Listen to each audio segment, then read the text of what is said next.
morning! Welcome sa mga future homeowners natin, future buyers and investors. Last year, nagpadala po tayo ng video, an update regarding the construction ng Intalio Estates here in Cagayan de Oro. Marami po nagtanong, marami nag-question, ano ba yung ginagamit na sistema ng Intalio Estates? Is that something durable? Masisira ba siya pagka malakas yung earthquake or whatever? So today, sasagutan natin po lahat ng mga tanong ninyo. Sa Philippines, marami na po iba-ibang klaseng construction systems. Marami na iba-ibang klaseng walls na in-invent. Pero end of the day, ano po ba yung importante?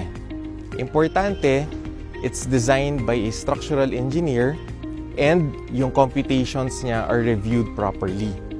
Ang importante dito, yung mga homeowners natin are safe. Sila po yung number one priority natin.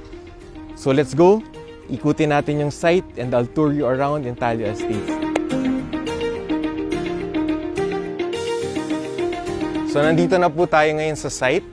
And bago tayo umikot, ang pinaka-importante is yung safety gears. So ito po is yung hard hat na usually ginagamit ng mga contractors, workers, engineers. Pero ako po, nakahanap tayo ng hat. Very fashionable sa isang hardware store. Ganda, di ba? So next natin is yung vest. So vest is important kasi kailangan visible tayo sa site. Sa dami ng movement, sa dami ng heavy equipment na gumagalaw, kailangan nakikita tayo. So ito is very vital.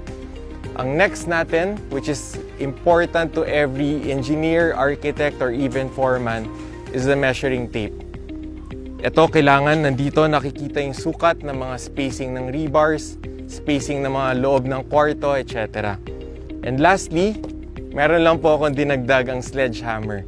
So minsan pag makulit yung mga tao, ito pwede gamitin, biro lang, hindi pwede. So gagamitin po natin ito mamaya for a certain purpose, a certain reason. Meron kaming papakita kung ano yung strength ng mga ginagamit natin materyales. So tara, punta tayo.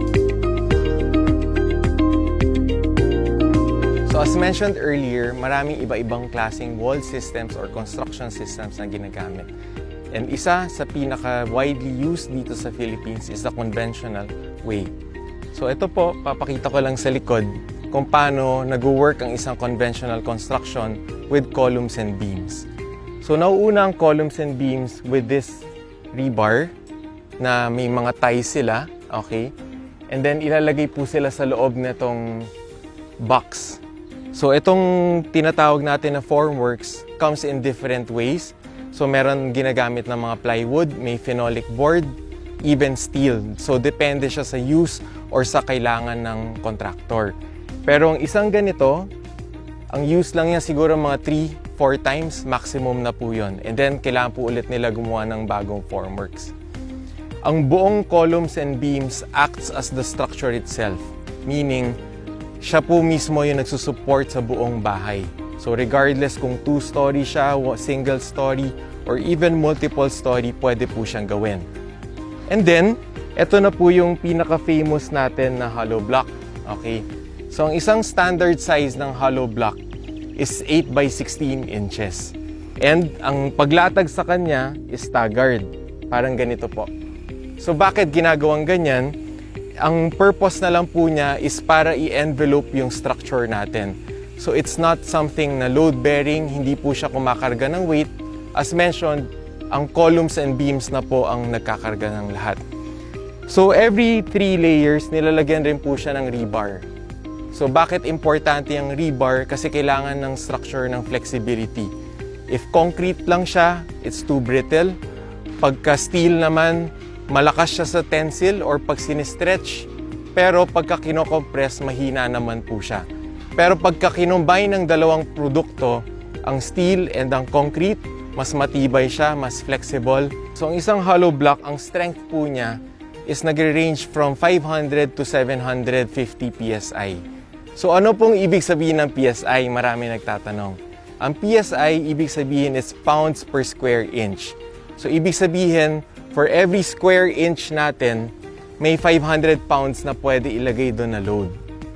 Ang columns and beams na conventional, ang average niya is nasa 2,500 to 3,000 PSI naman po. So ganun po nag-work ang conventional. And bakit siya mas ginagamit is because kung iba-iba yung designs ng kliyente, iba-iba yung designs ng mga bahay, mas flexible po ito kasi hindi siya restricted to one form. So ito, very flexible. So sasagutin na natin yung mga tinatanong ng mga tao. Malalaman nyo na anong precast, anong ibig sabihin, saan siya ginagawa, paano siya ginagawa. So bago natin ipakita yung detail ng precast, bibigyan ko muna po kayo ng history. Saan ba nanggaling ang precast? So ang precast na word is dalawa. So pre and cast. So ibig sabihin, ginawa na siya bago ikabit. So ang advantage niya is may controlled environment like this one sa likod. Dito po lahat ginagawa, mga walls, mga slabs, etc. Compared dun sa conventional na on-site ginagawa. So let's go to history. History 101 po tayo. So back nung days ng Romans, ginagamit na po nila ang precast. Magugulat tayo. So ang earliest form of concrete is a mixture of crushed limestone, crushed stone, and sand, water. So nilalagay po nila sa molde, kaya nagkakaroon sila ng mga columns. Nandyan yung Colosseum, nandyan yung mga Parthenon, lahat ng mga nasa history class natin, lahat po yan gawa sa precast. Noong 1905, isang engineer from Europe, dinevelop niya yung precast for walls. And doon, nag-expand, ginamit na po siya sa Europe, sa Asia, and sa Amerika. Sa casting yard na ito, dito lahat pre-prepare, dito lahat hinahanda, lahat ng mga kailangan para bago buhusan ng isang precast wall. So kung makikita natin, nandyan na po yung mga steel frames, down to the last down to the last measurement. Nakasukat po kung saan ng openings ng doors, ng windows. So lahat ng mga roughing ins nakalagay na rin po dito. Kung makikita ninyo yung mga orange pipe, yan po yung pang-electrical natin. Ibig sabihin, nakaabang na po sila bago ikabit. Anong use niya? Mas magiging efficient po tayo. Unlike sa conventional, paglagay ng hollow blocks, saka pa lang po natin ilalagay yung mga electrical roughing ins. Dito sa precast, naka-embed na po sila lahat. So anong sinisave natin? Yung time element, yung efficiency, yung gaano ka-eksakto po lahat ng measurements makukuha natin in one single panel.